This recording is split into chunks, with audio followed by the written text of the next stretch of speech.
Hello everybody, it's Brian here. A couple of days ago, I watched a video from James Griffiths called, let me see if I can get this right, 10 classic/favorite albums that I still only own on CD. Yes, I think that's it. I'll put a link to that video below. Even as I was reading the title of the video, before I clicked on it, I thought of a few things that would fit the parameters of such a video. So I'm doing a video response to that original idea from James. I'll put a link below to his video if you want to check it out. Now, I think it's worth noting that in his video, he did mention that he wasn't in any way trying to disparage the CD format. He has CDs and listens to CDs, and so do I. Like, I have a lot. I've copied most of them to my computer. I have them on iPod. And, sometimes when I'm here working, I will listen to the MP3 version so I don't have to put on a record and flip it over. Now, on that topic, I should note that when CDs became a thing, I made a conscious decision, James said a similar thing, not to buy things on CD that I already had on vinyl, but that didn't last, of course. And now I'm in the situation where, since the vinyl resurgence, I have purchased things on vinyl that I had originally got on CD, which makes no sense at all. Like, why would anybody do that? But even having done that many times, too many times, I still have a lot of things on CD only that I don't have on vinyl. And it is interesting to me because I would say that vinyl is my preferred format. It's the vinyl I first became familiar with as a music buyer. And I've always preferred the experience of digging in a record bin over the CD bin, where people are clicking through these plastic cases, click, click, click. I just prefer the vinyl experience more, so it's one of those things. But I made a list of, I chose 10. I could have made many more. 10 things that I have on CD only. It kind of perplexes me why I don't have them on vinyl, because they're albums I really like, and some of them are considered to be classics. So, let's just start then. The first one I wanted to mention is My Bloody Valentine. This is Loveless from 1991. Now, I should say that in 1991, I had no idea who My Bloody Valentine were. I guess in some respects, we're all subject to whatever programming decisions are made on radio stations that we listen to, and the stations I was listening to in 1991, I don't remember them playing this album, and I think I would have remembered. Also, in terms of music press, I was, 1991 is pre-commercial internet. I don't think many people had access to the internet. So I did hear about this record from various places, and this would qualify as a blind buy. When I finally did buy it, I hadn't heard anything from it, and I was immediately captivated by it. And this would have been probably late 90s, maybe even early 2000s, I'm not sure. But I became really interested in this record and this band, and the original pressings of this, I'm assuming, are rare, and I think they're expensive, and it has been repressed. I was trying to remember if I've ever seen a copy of this, maybe, and maybe if I did, I didn't buy it because I was trying not to replicate things, but I think if I saw a reasonably priced copy of this now, I would probably buy it. The Jimi Hendrix Experience, Electric Ladyland. I've mentioned in other videos, I grew up in a classic rock household with older siblings, 3 older siblings, so in some respects, their musical choices had an impact on me, for better or for worse. In the case of my brother, who's like a year and a half older than me, he was, for a time, really interested in disco music, which just irritated me. I have a better relationship with disco music now, but at the time, it was horrible. So some of these songs I would have heard on classic rock radio, like Crosstown Traffic and All Along the Watchtower, which I didn't realize was a Dylan cover at the time. But of course, Jimi Hendrix was dead long before I knew anything about him. I do have his the first record, Are You Experienced? I have a 1972 Canadian pressing, which I quite like. But I've never picked up a copy of this, even though I probably should. This is from 2010, by the way. This is a CD with a DVD of an inside look. It has a really nice booklet with lots of text and images.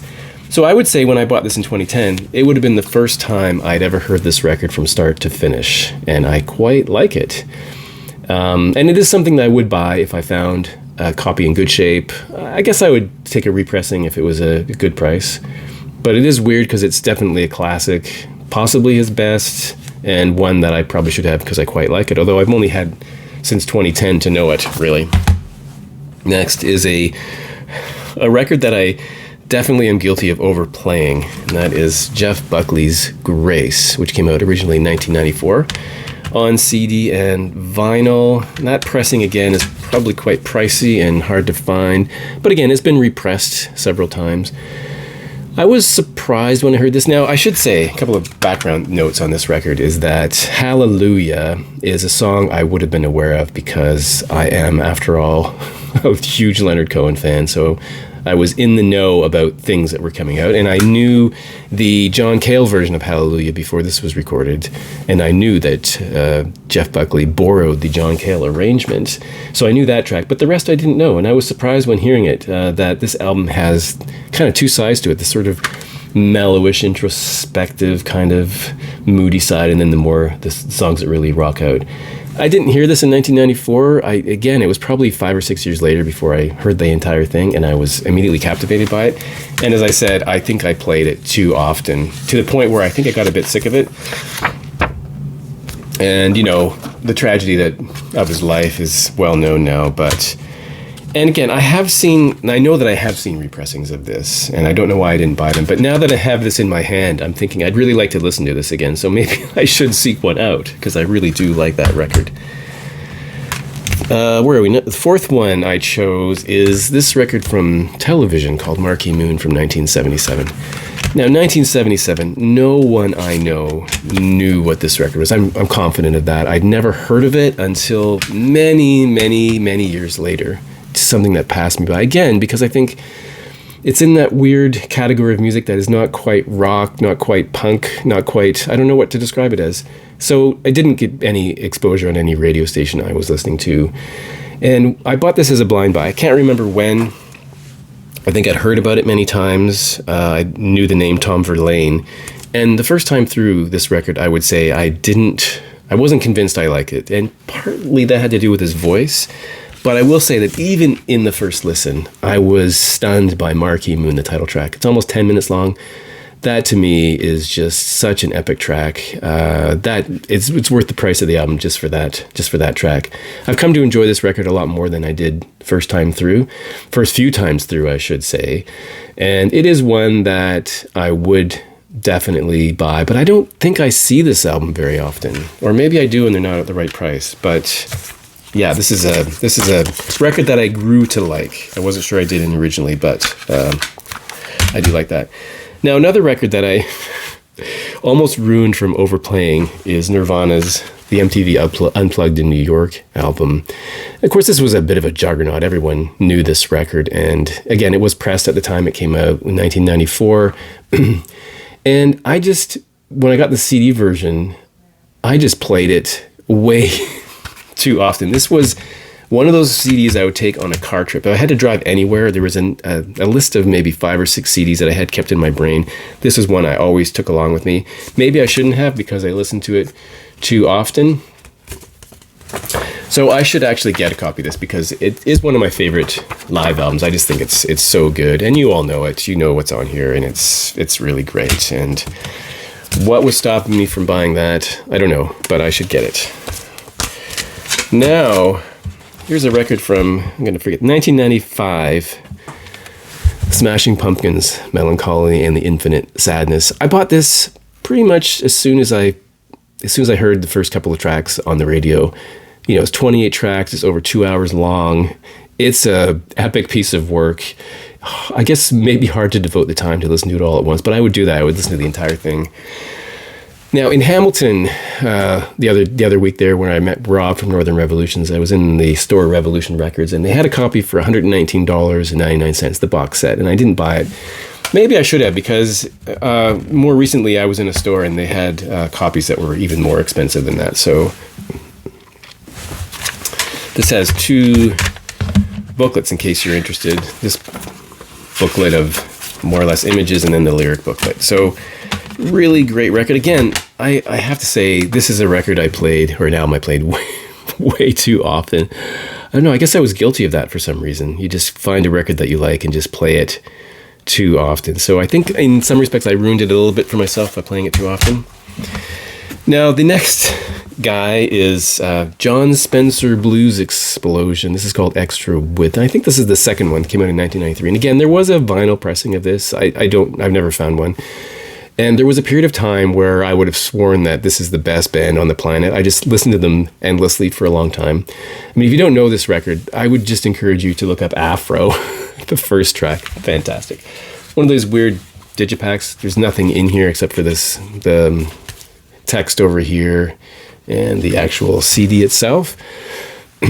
But I was thinking about this and realizing that the only John Spencer vinyl I have is a 12-inch single. I don't have any of them.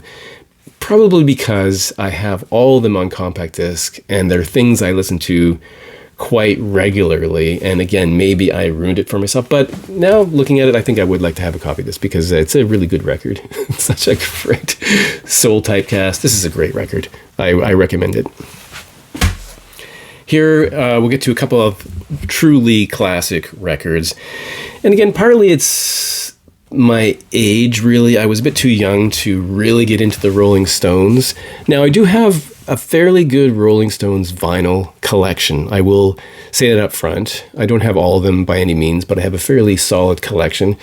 But Sticky Fingers is an album that I really wanted to have on vinyl, but when I started looking for it, I was interested in finding the original pressings with the working zipper, right? You want that copy. And I was unable to find one. I had found some that were torn, or then I found ones that were repressings that didn't have the image, or didn't have the zipper, just had an image of the zipper. And I guess I was getting a little discouraged, and repressings came out, and of course they do, some of them do have the actual zipper mechanism in it. And I guess I got discouraged when unable to find an original, and then someone I know found one for $20, and I was kind of jealous. But I do like this record a lot. I don't know, I've never ranked Rolling Stones records, but this, of course, has Brown Sugar, Wild Horses, etc. So a good record. So yeah, this is something I do want, and maybe someday will grab. Now, this one might kind of blow your mind, because I have a weird relationship with this band called the Beatles. This is Sgt. Pepper's Lonely Hearts Club Band, as you all know. Now, the Beatles, for me, I mean, I do like the Beatles. I only have 3 Beatles records, and they are 2 compilations. One is just 20 Greatest Hits, which I think might have been a Canadian-only thing. The Rock and Roll Music Collection with that crazy cover. And oddly, I have a copy of Let It Be Naked, which I've mentioned before, which was almost like an accidental buy. Everything else from the Beatles I have on compact disc, and it's not even a complete collection. So, for example, I don't have, I'm going to look here because I wrote them down, like their first albums, like Please Please Me, With the Beatles. I do have a copy of CD on Hard Day's Night, Beatles for Sale, Help. I have never even heard those entire records. You might think I'm being disingenuous. No, I've never heard those entire records. Of course, the singles I have heard.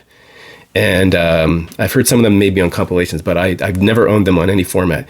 So my Beatles collection on CD is maybe like 8 or 9 CDs. Maybe some of them are comps. So anyway, the weird thing is I really like this record. And I, like other Beatles records, but this one might be my favorite. And for a long time, A Day in Life has been my favorite Beatles song. I really love it. And this is such a great record. Now, why don't I have... Oh, this, by the way, is the 2009 repressing of this album. In this digipack with the CD over here and the booklet over here. Why don't I have it on vinyl? I don't know why I don't have it on vinyl.